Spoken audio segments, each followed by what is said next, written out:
Les risques existentiels qui menacent l'espèce humaine sont nombreux. Parmi les scénarios les plus probables, tous ne mèneront pas à son extinction, mais pourraient réduire sa population.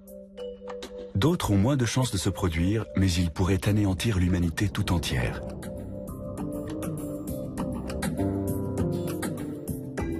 Dans notre liste des 10 scénarios pour une fin du monde au XXIe siècle, nous avons classé les dangers naturels de la 10e à la 6e place.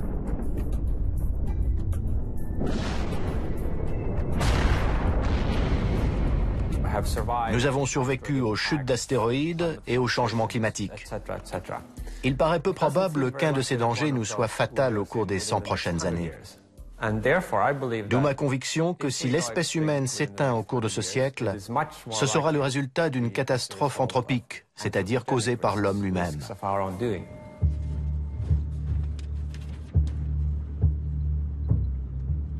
De loin, Pripyat ressemble à n'importe quelle ville en béton construite en Ukraine dans les années 1970.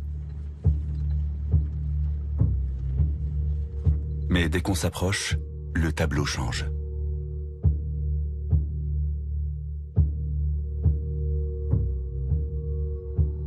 Il n'y a pas si longtemps, des dizaines de milliers de gens vivaient à Pripyat, jusqu'au jour où une catastrophe provoquée par l'homme l'a transformée en ville fantôme. L'attitude des gens est assez irrationnelle. Ils s'angoissent pour des risques très mineurs, comme les produits cancérigènes dans les aliments, un accident d'avion ou de train. Mais ils sont dans le déni total d'événements plus rares, mais plus graves. Or, ceux qui résultent des activités humaines sont ceux qui m'inquiètent le plus. Nous approchons du réacteur numéro 4. Les techniciens qui travaillaient à Tchernobyl n'ont pas voulu causer un tel désastre. Ils effectuaient des tests afin de vérifier ce qui se passerait si les turbines de la centrale nucléaire étaient privées de leur source normale d'alimentation électrique. L'explosion du réacteur, dans la nuit du 26 avril 1986, a libéré des taux de radioactivité énormes, rendant toute la zone inhabitable pour des siècles.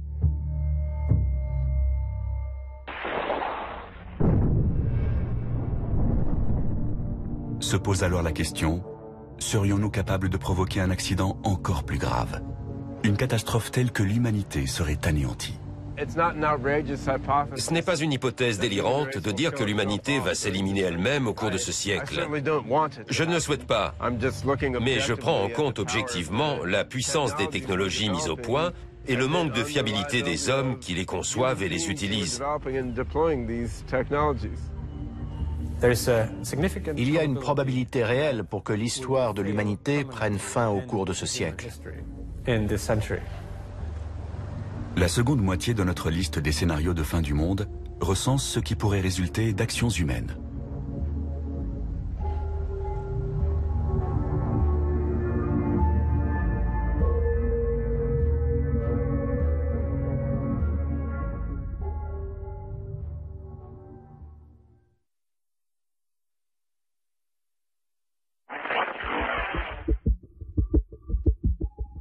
Trois semaines avant que la bombe atomique ne soit larguée sur Hiroshima, le premier essai d'armes nucléaires de toute l'histoire a eu lieu dans le désert au Nouveau-Mexique. Prévu le 16 juillet 1945, le test baptisé Trinity avait soulevé certaines inquiétudes.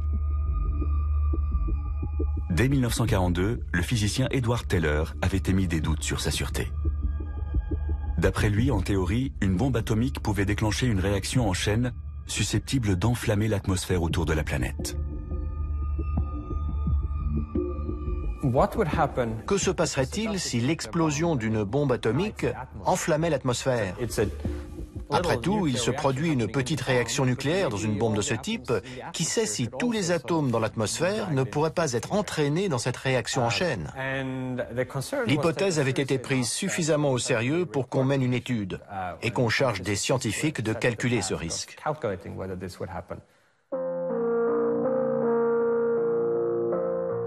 Aujourd'hui, les spécialistes savent dans quelles conditions un tel scénario pourrait se réaliser. Mais en 1945, les conséquences physiques de l'essai étaient mal connues et on ne pouvait pas écarter cette éventualité. Malgré tout, l'expérience a été réalisée.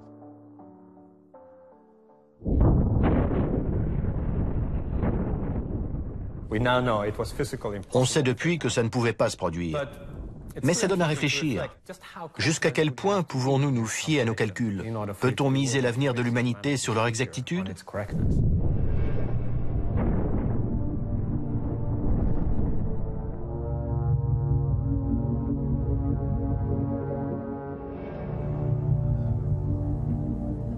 De nos jours, les scientifiques mènent d'autres expériences dans le domaine de la physique. Ainsi, le plus grand accélérateur de particules du monde, qui se trouve au CERN à Genève, permet d'atteindre des niveaux d'énergie sans précédent.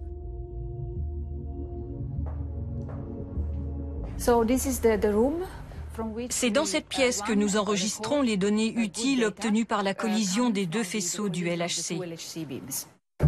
Le LHC est un anneau de 27 km, formé d'aimants supraconducteurs, qui accélèrent en sens inverse deux faisceaux de protons à une vitesse proche de celle de la lumière.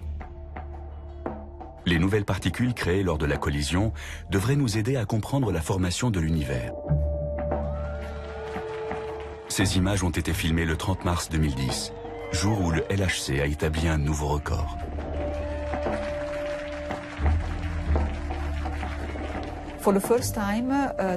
Pour la première fois, les deux faisceaux ont été accélérés à une énergie de 3,5 TeV par faisceau. On a vu sur les détecteurs les jets de particules produits lors de cette collision sans précédent. C'est ce qui a marqué le début d'une ère nouvelle dans la physique des particules et l'exploration d'un territoire encore inconnu. Pourtant, certains pensent que les expérimentations menées à Genève vont provoquer la fin du monde. Le progrès accompli par le grand collisionneur de Hadron a un intérêt immense dans le domaine de la physique des particules et de la physique théorique. Mais on aimerait aussi être sûr que les risques ont été bien évalués avant qu'on continue. Analyste en risque, Rick Wagner a soutenu une plainte déposée par deux personnes privées contre le CERN. Une issue fâcheuse signifierait la perte de notre planète. Un certain nombre de gens estiment donc de leur devoir de citoyens vis-à-vis de la Terre et de l'humanité de faire stopper les choses jusqu'à ce qu'une évaluation soit menée à bien. Un professeur allemand a lui aussi déposé une plainte contre le CERN. Les physiciens devraient faire le maximum pour trouver le point faible de leur théorie. Je suis simplement de ceux qui leur disent « Faites attention ». Otto Rössler affirme que les chercheurs du CERN ont pris un risque ce fameux jour de mars 2010. L'énergie de ces collisions a été multipliée par 4 cette année, contre mes recommandations. Si elle atteint les niveaux prévus, d'après mes calculs, il y a un risque de 8% pour que la Terre, rétrécisse, jusqu'à ne plus faire que 2 cm de diamètre dans quelques années.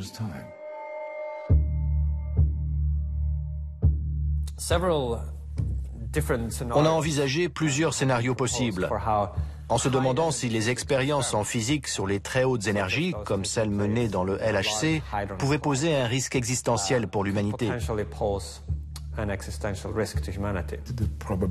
Il y a un risque que ça crée un trou noir à l'intérieur de la Terre.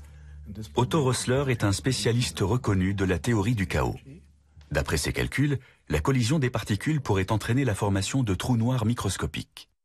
Dans le domaine de la théorie des trous noirs, on a encore des choses à apprendre. Je crois que mon groupe de chercheurs a fait une découverte à ce sujet. De minuscules trous noirs pourraient se former lors de collisions à très haute énergie. Jusqu'à présent, l'accélérateur fonctionne à un niveau d'énergie qu'Otto Rössler considère comme acceptable. Mais cela devrait bientôt changer. On progresse à pas de géant. Notre objectif est de multiplier l'intensité des deux faisceaux par 2 ou 3, afin de produire un plus grand nombre de collisions. C'est bien ce qui m'inquiète justement, parce que d'après mes résultats, il y a une probabilité non nulle pour que ça provoque une catastrophe. Les trous noirs sont des objets de l'espace dont le champ gravitationnel est si puissant que même la lumière ne peut s'en échapper. D'après les spécialistes, le centre des galaxies est occupé par des trous noirs massifs. Et les étoiles massives s'effondrent pour former des trous noirs de taille moyenne lorsque leur carburant est épuisé.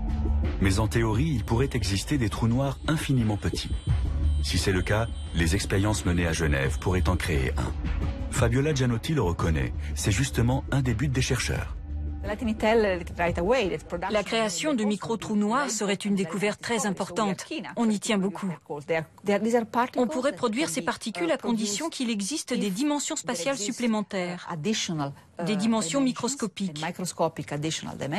Dans ce cas, la fabrication de micro-trous noirs serait possible. Mais comme ils s'évaporeraient instantanément, ça n'engendrerait aucun risque.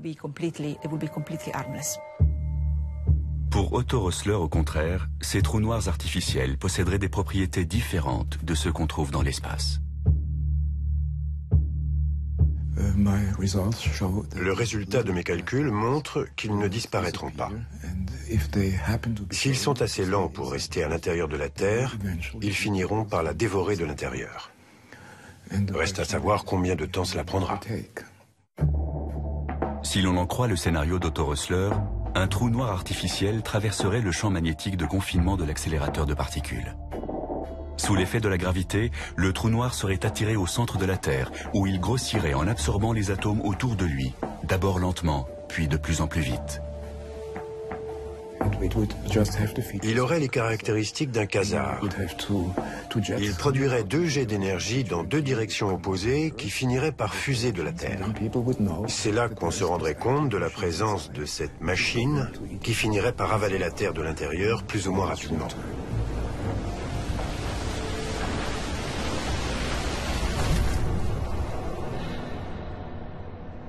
Les chercheurs du CERN reconnaissent que des trous noirs artificiels pourraient avoir un comportement imprévisible. Mais ils ne pensent pas que cela présente le moindre danger. C'est vrai, on ne sait pas ce qui se passera. Mais la nature fait la même chose que nous depuis 4,5 milliards d'années. Alors même si on ignore ce qu'on réussira à produire, ce n'est pas dangereux. Le risque que les expériences menées au CERN finissent par détruire l'humanité est très probablement nul. Pour l'instant, aucun physicien éminent ne partage les inquiétudes d'Otto Rössler au sujet des micro-trous noirs artificiels. Mais on ignore ce que les scientifiques construiront à l'avenir dans l'espoir de dompter les forces de la nature. Si on considère les expériences physiques qu'on n'a pas encore imaginées, le risque est faible, mais nettement plus important que celui présenté par un astéroïde ou une super-éruption. Une crise politique sans précédent pourrait conduire à un nouveau test Trinity, et la perspective de fabriquer des armes puissantes pourrait amener les gouvernements et les chercheurs à négliger les questions de sécurité. Comme c'était la guerre et que les avantages potentiels étaient immenses, ils ont procédé à l'essai. Ils ont eu de la chance. Mais quand on joue à la roulette russe, on n'a pas toujours de la chance. Sur notre liste des 10 dangers existentiels possibles, les expérimentations risquées occupent la 5e place.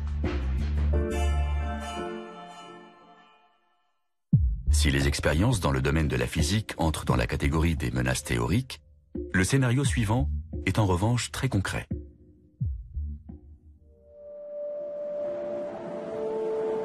C'est l'été en Antarctique, en ce mois de janvier 1909. Il fait moins 50 degrés et l'explorateur Ernest Shackleton, qui tentait de rejoindre le pôle Sud, a été contraint à l'abandon.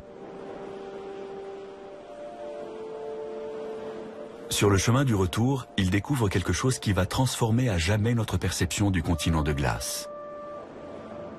Un morceau de bois fossilisé, mais aussi un fragment de grès qui porte l'empreinte d'une plante.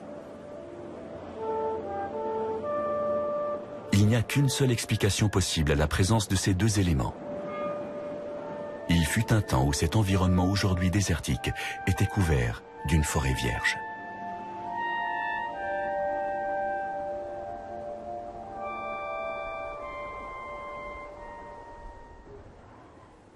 Le climat de notre planète a connu de nombreuses variations, mais à l'époque de Shackleton, cette réalité n'était pas encore bien comprise. La Terre a connu une alternance de glaciation et de périodes beaucoup plus chaudes, comme celle connue sous le nom de maximum thermique du Paléocène-Éocène. La diversité biologique a diminué à cause des températures trop chaudes autour de l'équateur, et les formes de vie ont migré vers les régions polaires. Il n'y avait pas de calotte glaciaire sur Terre. L'Antarctique et le Groenland n'étaient pas recouverts par les glaces. On sait aujourd'hui que l'Arctique et l'Antarctique étaient peuplés de crocodiles et plantés de palmiers. Nous allons maintenant connaître une nouvelle période de réchauffement. Mais cette fois, c'est nous qui en sommes la cause. On joue avec le matériau vital de la planète. On fait des expériences sur la Terre, sur nous et sur tous les autres organismes vivants. Mais on ne sait pas combien de temps on a avant qu'il ne soit trop tard. 10 ans ou un siècle? Tous les signes du réchauffement climatique sont là. Et pratiquement tous les climatologues s'accordent à dire que les changements auront des répercussions graves. Le rapport du GIEC de 2007 a confirmé tous les rapports des années précédentes. On avait tiqué en 1995, on a commencé à s'inquiéter vraiment en 2001, et d'un seul coup, en 2007, on s'est rendu compte que c'était encore pire que ce qu'on pensait. On ignore jusqu'à quel point la situation risque de se dégrader. Les scientifiques craignent que nous dépassions une limite au-delà de laquelle les changements seront irréversibles. C'est ce qu'on appelle le point de basculement. Dans l'état actuel des choses, je n'exclus pas que la fonte des glaces qu'on enregistre au Groenland ait déjà créé une situation irréversible. Mais on ne s'en rendra pas compte avant 25 ou 50 ans. Une fois que la machine est lancée, on ne peut plus l'arrêter. C'est le point de basculement. Les études paléoclimatiques ont montré que nous allons peut-être connaître une hausse brutale des températures mondiales. Il y a 55 millions d'années, à l'époque où les fossiles retrouvés par Ernest Shackleton se sont formés, le même scénario s'était produit. Il y a eu un réchauffement relativement rapide, peut-être autant que celui que nous avons déclenché en émettant plus de CO2 dans l'atmosphère. On associe généralement l'effet de serre avec la petite molécule de dioxyde de carbone. Pourtant, il existe d'autres gaz à effet de serre. Par exemple, le méthane, 20 fois plus nocif. Les chercheurs pensent que le réchauffement qui s'est produit il y a 55 millions d'années est dû à une hausse brusque des concentrations de ce gaz dans l'atmosphère. Les climatologues craignent que nous n'atteignions le point de basculement dans les régions où des dégagements de méthane peuvent se produire.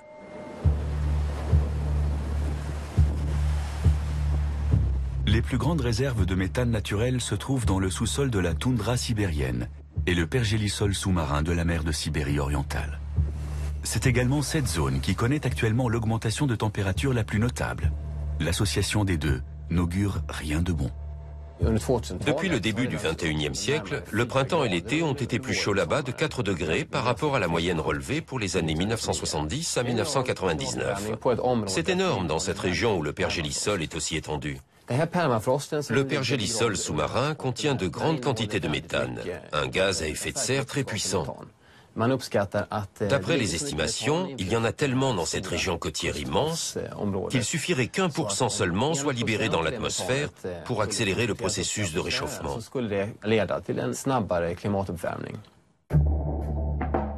Örjan Gustafsson a pris part récemment à une expédition dans la mer de Sibérie orientale. Jusqu'à présent, on pensait que le pergélisol retenait le méthane captif au fond de l'eau.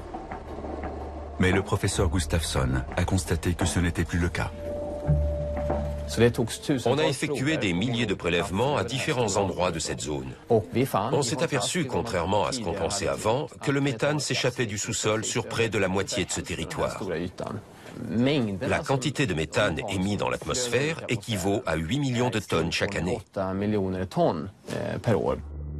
Personne ne peut dire à quel moment le point de basculement sera franchi, ce qui libérera des quantités phénoménales. Tout dépend de notre capacité à réduire nos émissions de gaz à effet de serre. Avant la révolution industrielle, il y a 150 ans, le taux de dioxyde de carbone dans l'atmosphère était de 270 parties par million. Aujourd'hui, il est de 390 ppm, soit une augmentation de près de 50%. Les émissions de CO2 n'ont cessé de croître. Si on continue à ce rythme, on atteindra certainement un taux de 800 à 1000 ppm à la fin de ce siècle. Je n'hésite pas à le dire, ce serait une catastrophe. Steven Schneider est un des principaux experts du panel des Nations Unies sur le climat. Il a tenté de savoir comment notre planète réagirait dans un tel cas. Avec un taux de 1000 ppm, le réchauffement serait de plus de 4 degrés, peut-être même 6 ou 8. Il y aurait une déglaciation au Groenland, avec une montée du niveau des mers de 5 à 10 mètres, des ouragans plus fréquents et des super incendies. Jusqu'à 40% des espèces pourraient disparaître. L'Europe serait en proie aux inondations monstres. Ciao Venise. Et tout le monde se dirait qu'est-ce qu'on a fait? Mais ce réchauffement rendrait-il la planète inhabitable, au point de provoquer la disparition de l'espèce humaine? Je fais partie des moins pessimistes. Certains collègues pensent qu'en effet, ce scénario catastrophe entraînerait l'extinction de l'humanité. Selon eux, le réchauffement déclencherait la libération de tout le méthane contenu dans la toundra et sous la mer.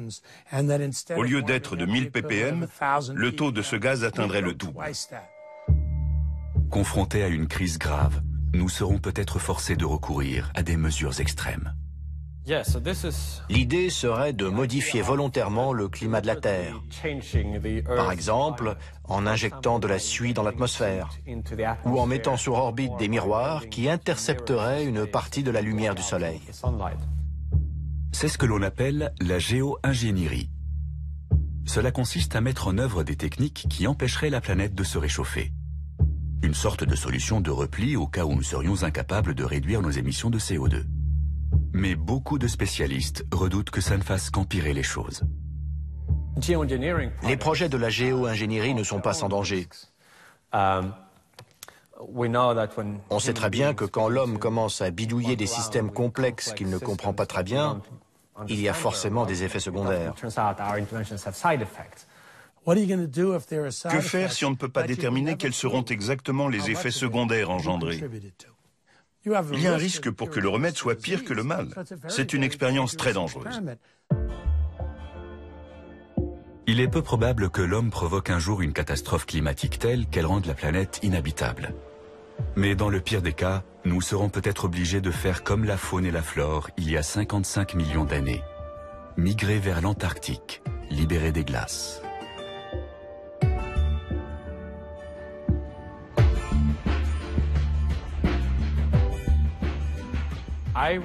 Je dirais que le risque est plus élevé que tous ceux que nous avons examinés précédemment. L'impact d'un astéroïde, l'éruption d'un supervolcan, voire les expérimentations risquées. C'est pourquoi la menace d'une catastrophe climatique est classée 4e sur notre liste.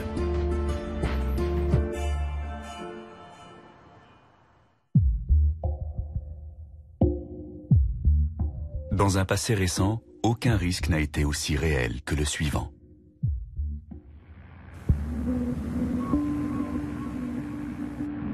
Octobre 1961. Un bombardier Tupolev fait route vers l'océan Arctique. Le commandant Andrei Donovtsev a été chargé de procéder à un essai nucléaire qui restera dans les annales. Il doit larguer la Tsar Bomba, la bombe la plus puissante jamais mise au point de l'histoire de l'humanité.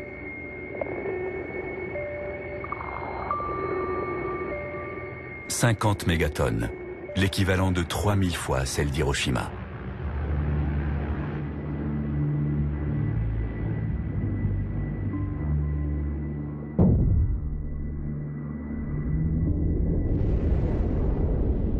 Le champignon atomique s'élève à plus de 60 km de haut. Et l'onde de choc fait 3 fois le tour de la planète avant de ne plus être perceptible.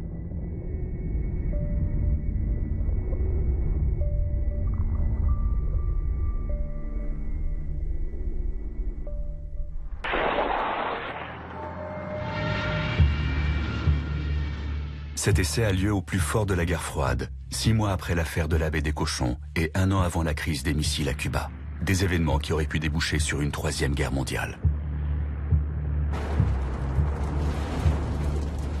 Dans les années 1970, il y avait plus de 70 000 armes nucléaires dans le monde. Aujourd'hui, cet arsenal est sensiblement plus modeste, mais il reste encore des milliers de missiles américains et russes. Il suffirait d'appuyer sur un bouton pour déclencher l'apocalypse. Ce point représente la puissance explosive cumulée de toutes les bombes larguées pendant la Seconde Guerre mondiale. Entre 2 et 3 mégatonnes et 15 millions de victimes. Tout le reste, c'est la puissance explosive de l'ensemble de l'arsenal nucléaire aujourd'hui. On pourrait croire qu'en cas de guerre nucléaire, le principal danger viendrait de cette puissance et des niveaux de radioactivité mortels. En réalité, les répercussions les plus graves seraient causées par autre chose. Une bombe nucléaire, c'est un petit bout du soleil sur Terre pendant une fraction de seconde. L'éclat est tellement brillant qu'il agit comme une allumette et brûle absolument tout dans un rayon d'une dizaine de kilomètres. La fumée de ces incendies resterait dans l'atmosphère pendant de nombreuses années. Ça bloquerait la lumière du soleil et le refroidissement et l'obscurcissement provoqueraient alors un bouleversement climatique. Le fracas des bombes s'est tu. Dans le silence, un nuage s'élève dans le ciel. Les travaux d'Alan Robock montrent que l'arsenal atomique actuel suffirait à causer un hiver nucléaire. Voilà le nuage de fumée et sa distribution dans l'atmosphère. Les vents le pousseraient autour du globe et en l'espace de 2 semaines, toute la planète serait touchée. Peu importe la direction que prendrait la fumée, elle serait distribuée par les vents sur presque toutes les zones habitées en 15 jours.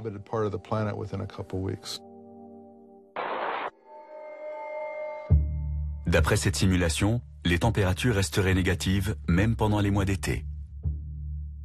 Ça, c'est le premier été après la formation du nuage, le deuxième et le troisième.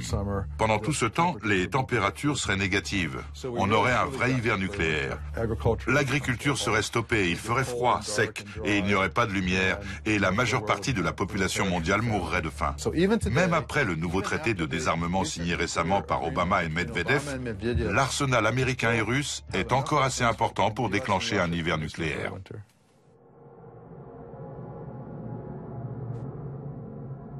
La guerre froide a pris fin au début des années 1990 et la situation politique est nettement moins tendue. Mais on ne peut pas pour autant écarter l'éventualité d'un nouveau conflit.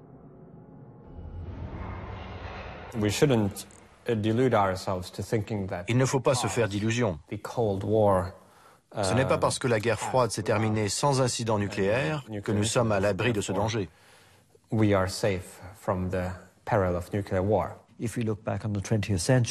Voyez comment la situation géopolitique a changé au XXe siècle. 2 guerres mondiales, l'essor puis la chute de l'Union soviétique. Personne ne peut prédire quelle sera la situation dans la seconde moitié du XXIe siècle. Il est tout à fait possible qu'une crise entre 2 nouvelles superpuissances soit gérée de façon moins heureuse que pendant la guerre froide. Une chose est sûre, les progrès technologiques permettront de concevoir des armes nouvelles et plus puissantes. Quand Alfred Nobel a inventé le TNT, il pensait qu'un explosif aussi puissant mettrait fin à jamais à la guerre parce que personne n'oserait s'en servir. Idem quand Richard Gatling a inventé sa mitrailleuse. C'était une arme tellement meurtrière qu'elle mettrait fin aux guerres pour la même raison. Or, l'expérience a montré que toute nouvelle arme est utilisée. Les armes futures feront peut-être appel à une science de l'invisible. La nanotechnologie consiste à manipuler la matière au niveau atomique et moléculaire. Travailler dans le monde de l'infiniment petit permet d'améliorer la solidité, la durabilité et l'élasticité des choses. Cela permet aussi de lutter plus facilement contre les maladies et les problèmes environnementaux. C'est une technologie extrêmement puissante, dont les applications pourront être aussi bien bénéfiques que néfastes. De fait, la nanotechnologie a un côté obscur. On parle déjà de créer des nano-armes. Dans le domaine militaire, les applications sont innombrables. Exemple des armes qu'on pourrait mettre au point, des engins volants autonomes ou semi-autonomes de la taille d'un moustique, capables de tuer un individu qui ne serait pas protégé.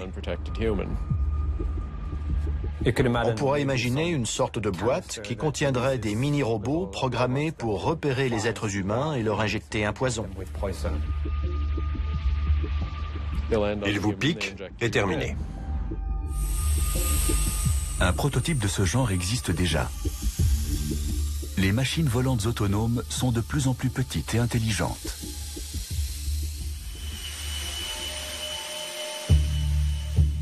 Les pires scénarios sont envisageables. On peut aussi imaginer des machines microscopiques qui se comporteraient comme des bactéries. Elles détruiraient toutes les ressources naturelles et proliféreraient de manière incontrôlée. Une armada de machines microscopiques pourrait ravager un territoire ennemi en dévastant tout sur son passage. Pour l'instant, tout cela est purement théorique. Mais jusqu'à quand ?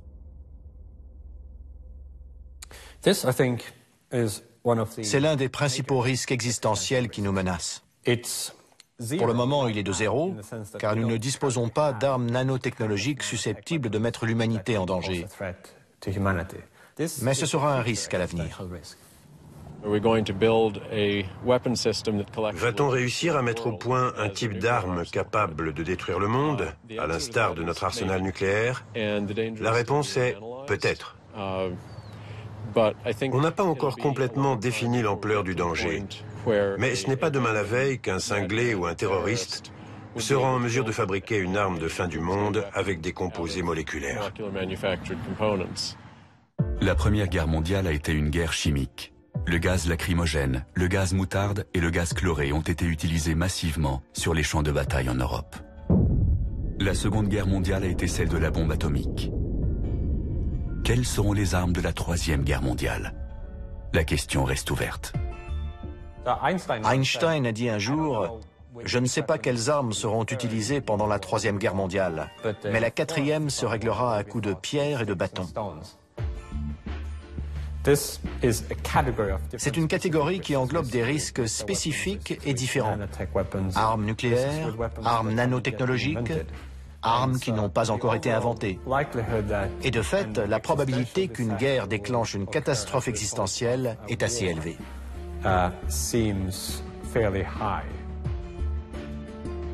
La menace d'une guerre apocalyptique arrive donc en troisième position sur notre liste.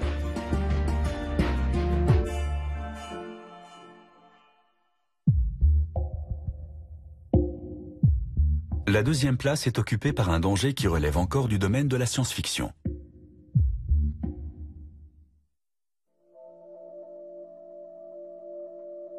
On pensait que c'était impossible jusqu'à ce jour de 1997 où le champion du monde d'échecs a été battu par un ordinateur. La partie qui a été la plus suivie de l'histoire a été la deuxième du match entre Garry Kasparov et Deep Blue, le 4 mai 1997 à New York. C'est celle qui a été la plus serrée. Au cours de cette deuxième partie, le superordinateur Deep Blue joue un coup qui prend le champion totalement au dépourvu. Pour répliquer, celui-ci prépare alors un piège, certain que l'ordinateur va tomber dedans. Kasparov a utilisé cette variante pour obliger l'ordinateur à prendre son pion. Après avoir étudié le jeu, il s'était dit « Je vais lui proposer un petit œuf de Pâques, il sera content ». Mais la machine ne se comporte pas comme ses adversaires habituels. Après 2 minutes de calcul, Deep Blue joue un coup qui va causer la perte du champion. Au 37e coup, l'ordinateur refuse. « Non merci, je n'ai pas faim pour l'instant, je le garde pour plus tard ». Il n'a pas l'intention de manger rapidement toutes les pièces de son adversaire. Au lieu de ça, il opte pour une stratégie à long terme. Le coup 37 est complètement inattendu. Plus tard, Kasparov dira que la machine semblait avoir fait preuve d'intelligence humaine.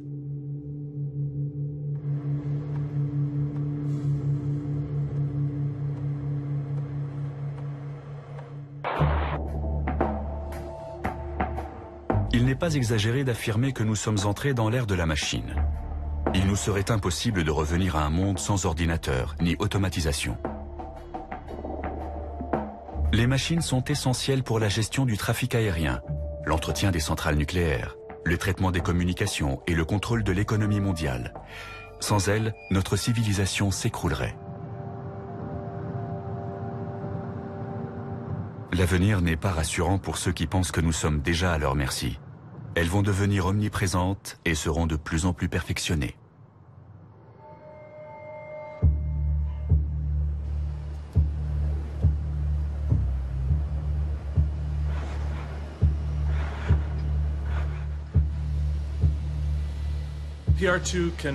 PR2, c'est ouvrir une porte, brancher une prise, prendre une boisson dans le réfrigérateur et plier des serviettes. On peut lui faire plein de choses. Dans la Silicon Valley, Willow Garage met au point les appareils ménagers de demain. Ici, on est sûr que les robots deviendront aussi banals que les lave-vaisselle ou les ordinateurs. C'est ici qu'on assemble tous nos robots. Nous sommes convaincus qu'ils peuvent améliorer la qualité de vie des gens. On les verra bientôt dans les maisons et sur les lieux de travail. Un lave-vaisselle, c'est un robot très spécialisé. Imaginez un robot polyvalent qui lave la vaisselle, mais aussi la range ou la sort du placard. Tout d'un coup, ça devient beaucoup plus intéressant. Mais les machines pourraient-elles devenir perfectionnées et autonomes, au point de représenter une menace pour l'humanité? Pourrait-elle un jour se retourner contre nous, comme on le voit dans les romans et les films de science-fiction?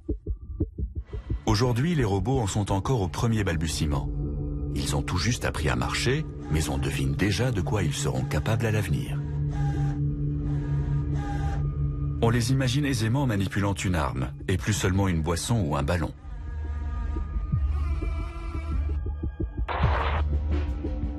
Il y a longtemps que l'armée utilise des véhicules aériens non pilotés, mais on voit aussi apparaître des robots terrestres sur les champs de bataille. Devant la banalisation des robots militaires, il a même fallu organiser des conférences afin d'évoquer les problèmes éthiques liés à leur utilisation en temps de guerre. Les gens ne se rendent pas compte qu'il y en a autant. On en avait très peu en 2001, mais aujourd'hui, il y en a quelques 7000 déployés en Afghanistan et en Irak. Certains sont utilisés pour la surveillance et la manipulation d'engins explosifs. Là-dessus, rien à dire. Ce qui nous gêne, c'est l'utilisation de ce que l'on appelle des plateformes armées, c'est-à-dire de robots de combat. L'armée américaine en a acheté 1700. Ils sont télécommandés, mais peuvent aussi fonctionner de façon complètement autonome. Lorsqu'ils repèrent un objectif, ils calculent une solution de tir en une fraction de seconde. Puis ils attendent, pour l'instant du moins, qu'un humain leur donne l'ordre d'agir.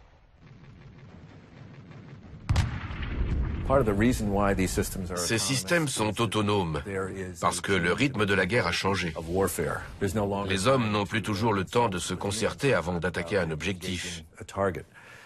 C'est une question très grave. Quel degré d'autonomie allons-nous accorder à ces systèmes pour prendre la décision de tirer ou pas? Mais pour que la fiction devienne réalité et que les machines se retournent contre nous, il faudra plus que de la force brute. Elles devront devenir intelligentes.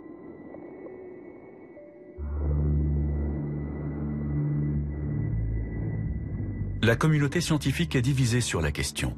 Est-il possible de créer une intelligence artificielle, ou IA? Ben Goertzel est convaincu que les machines vont non seulement atteindre notre niveau, mais nous dépasser.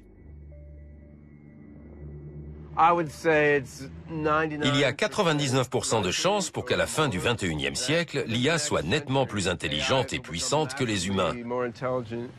Ce n'est plus nous qui commanderons sur Terre. Une stratégie de recherche révolutionnaire a fait naître l'espoir chez les partisans de l'IA. Des scientifiques tentent de créer une version numérique du cerveau humain. Synapse par synapse, cellule par cellule, le cerveau est converti en 1 et en 0. Si l'expérience réussit, cet esprit numérique pourrait s'avérer plus performant que son équivalent biologique. Un esprit numérique peut surpasser un cerveau humain dans de nombreux domaines. Il peut être plus intelligent et plus respectueux de l'éthique que l'homme. Il peut aussi être davantage capable de se corriger et de s'améliorer. Une machine super intelligente pourrait gérer les procédures à l'échelle mondiale bien plus efficacement que nos systèmes informatiques actuels. Mais la collaboration avec des machines est peut-être un pari dangereux.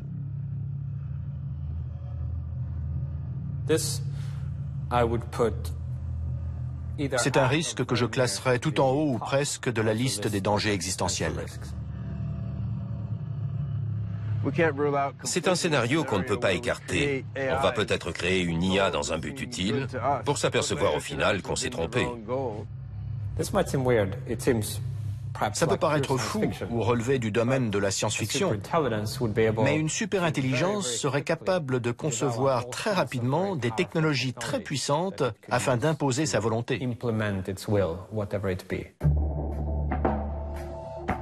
Il y a un risque pour qu'un esprit numérique se retourne contre nous, sans que nous soyons assurés de pouvoir l'arrêter à temps.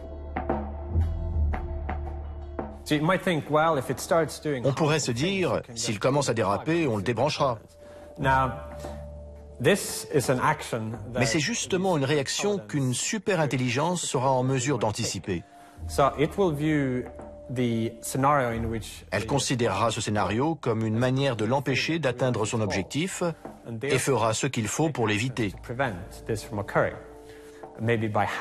Elle pourrait, par exemple, s'introduire dans le réseau Internet de façon à envoyer un peu partout des copies d'elle-même, ou prendre le contrôle d'engins robotisés pour s'emparer du pouvoir.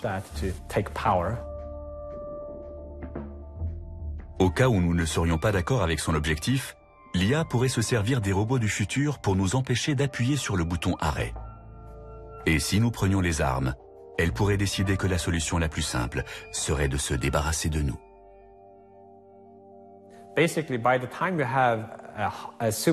Le jour où on sera confronté à une super-intelligence hostile ou indifférente à notre bien-être, on aura déjà perdu. C'est une certitude. C'est pour ça que la première qu'on fabriquera devra être une super-intelligence amicale. Comme avec toutes les autres catastrophes existentielles, on n'aura pas droit à un deuxième essai. Il ne faudra pas se tromper.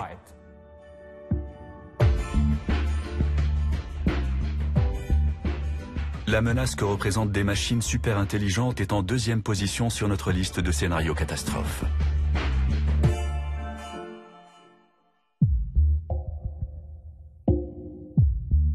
Et voici maintenant le numéro 1.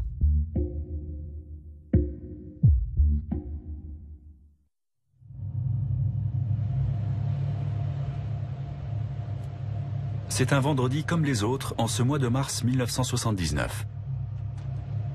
Mais à la fin de la journée, le personnel du complexe militaire 19 à Sverdlovsk en Union soviétique va provoquer un accident catastrophique. Il y a toujours eu des accidents. Celui de Sverdlovsk en 1979 est le plus connu. Un technicien de maintenance a retiré le filtre d'un conduit d'aération. Il l'a dûment noté dans le registre, mais l'information échappe aux membres de l'équipe suivante. En l'absence de filtre, des spores de la maladie du charbon se dispersent dans le bâtiment. Le chiffre officiel a été de 80 morts. En réalité, on soupçonne que l'accident a fait 300 victimes. Les ouvriers de l'usine de céramique qui se trouve juste en face sont les plus touchés. La plupart de ceux qui travaillaient ce jour-là décèdent en l'espace d'une semaine. Rétrospectivement, on a appelé cet accident le Tchernobyl biologique.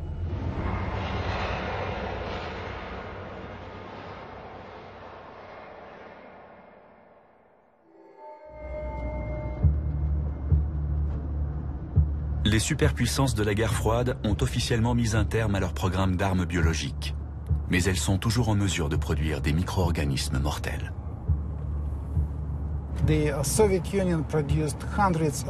L'Union soviétique a fabriqué des centaines de tonnes d'armes biologiques, croyez-moi.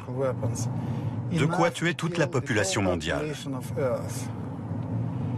En se fondant sur cet exemple, on peut penser qu'un pays doté de ressources modérées serait capable de produire une quantité importante d'armes de ce type. Entre 1976 et 1986, cet homme était responsable du laboratoire secret soviétique Vektor à Novosibirsk. On a tenté de modifier des virus en introduisant des fragments synthétiques d'ADN dans leurs matériaux génétiques. L'idée était de les rendre plus puissants, d'en faire des tueurs dotés d'une plus grande virulence. Le laboratoire de Sergueï Popov a mis au point une nouvelle souche de la peste qui résiste aux 10 antibiotiques les plus utilisés, ainsi qu'un virus de la variole particulièrement ravageur.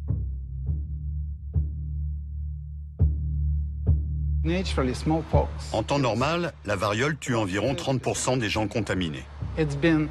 Il a été prouvé de façon expérimentale, dans le cadre d'un de mes projets, qu'il était possible de créer un virus avec un taux de mortalité de 100%.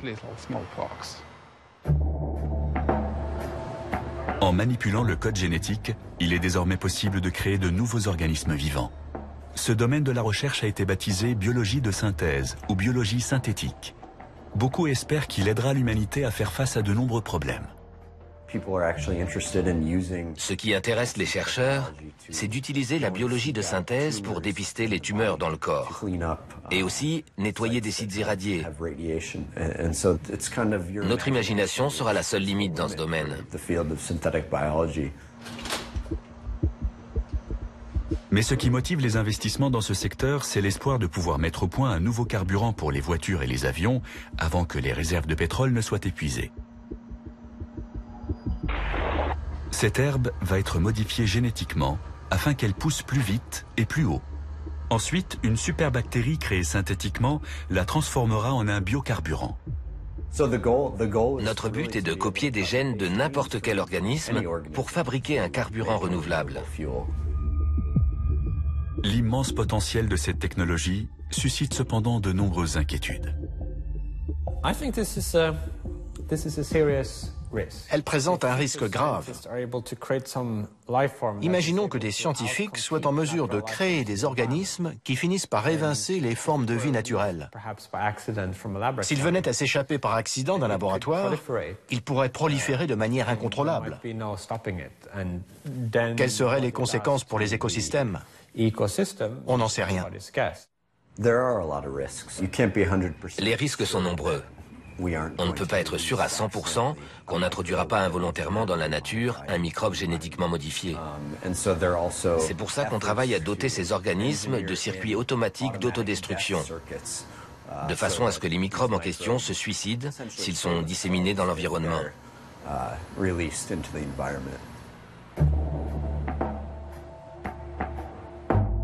Ce que beaucoup redoutent le plus, ce n'est pas l'éventualité d'un accident, mais une destruction provoquée volontairement. Ces deux hommes ont déclenché une vive polémique en fabriquant un virus dangereux grâce aux techniques de biologie de synthèse. Eckhard Wimmer et Geronimo Cello ont trouvé le génome du virus de la poliomyélite sur Internet. Puis ils ont commandé et reçu par courrier les séquences ADN nécessaires à sa fabrication. Avec du matériel standard de laboratoire, ils sont ensuite parvenus à recréer ce virus mortel. Ça veut dire que si on y arrive avec un petit virus comme celui de la polio, on pourrait aussi le faire un jour avec celui de la variole.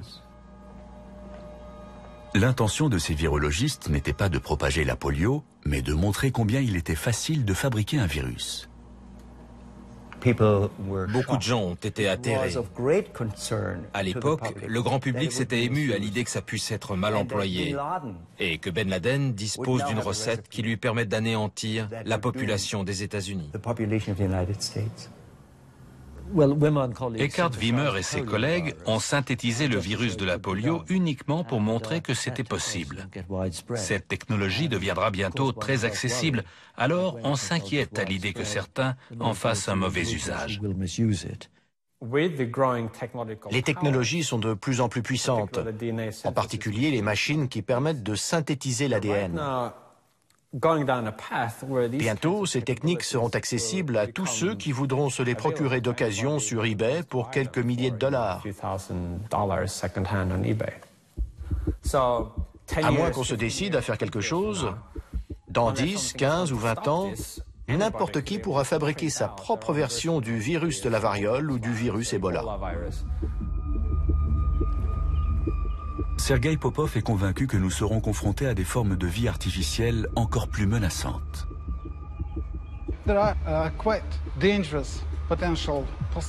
Il y a d'autres hypothèses, comme celle d'une bactérie renfermant un virus.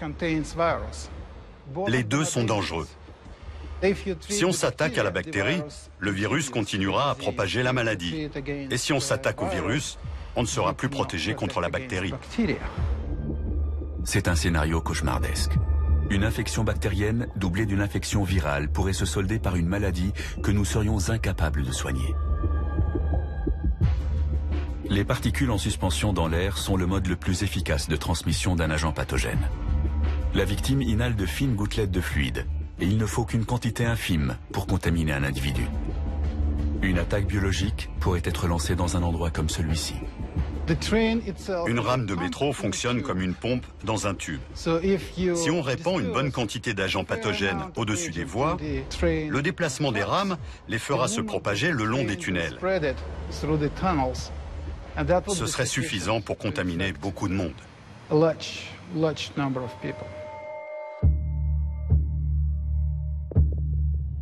Des fanatiques religieux pourraient organiser des attentats biologiques un peu partout dans le monde. Des populations entières pourraient devenir stériles après avoir été exposées à des virus synthétiques attaquant les cellules reproductrices. Une superbactérie pourrait détruire toutes les plantes et anéantir la production de nourriture.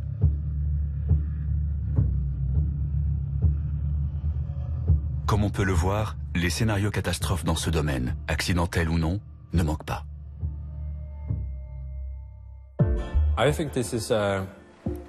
C'est le principal risque existentiel. Si un tel pouvoir devait devenir accessible à tout le monde, il est évident que certains voudront l'utiliser à des fins de destruction. Les méchants pourraient être n'importe qui. Un État voyou, un groupe terroriste sophistiqué, ou juste un scientifique mal luné. Ce serait difficile à mettre sur pied, mais très franchement, on sait le faire. Au XXIe siècle, la biologie de synthèse apparaît comme la plus grande menace contre l'humanité. Elle arrive donc en tête de nos 10 scénarios de fin du monde.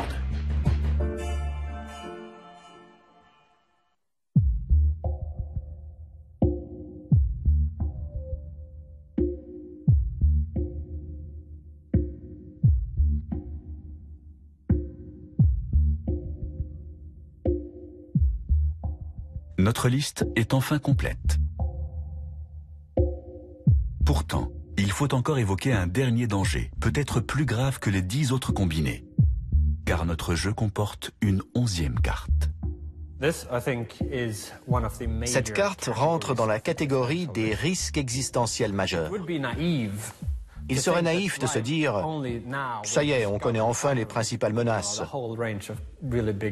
Il y en a peut-être 2 ou 3 autres, aussi importantes que les armes nucléaires, la biotechnologie, la nanotechnologie et l'IA, et qui restent à inventer.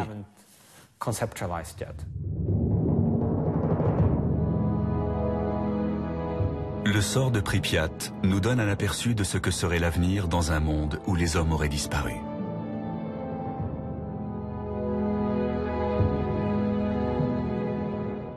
Le voyage de l'humanité durera-t-il encore longtemps ? Tout dépend de notre capacité à survivre à ce siècle. Si nous y parvenons, le risque de voir l'homme s'éteindre à cause d'une catastrophe existentielle pourrait diminuer. À partir de là, l'espèce humaine pourrait espérer une certaine longévité et son avenir pourrait éclipser son passé.